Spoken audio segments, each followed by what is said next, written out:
Жалпы тәжірибелік дәрігер мамандығы туралы орындаған ермекбаева Аида 10-шы Б сынып оқушысы, жетекшісі Ахметова Айгүл Базылкаримовна.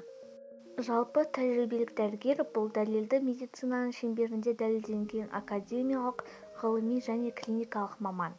Оның пәніне келесі қасиеттер тән: денсаулық сақтау жүйесінің нәтижелілігі, олардың үйлестірілуі және керек жағдайда науқастардың құқығын қорғауға дайын болуы. Бұл бөлімде бір уақытта пациенттің созылмалы және жедел ауруларын емдеу қарастырылған. Дәрігерге науқас еш тосқауылдарсыз көмек қолын соза алуы керек. Жастар мен ересектер, ерлер және әйелдер, кез келген денсаулық бұзылуымен науқастар.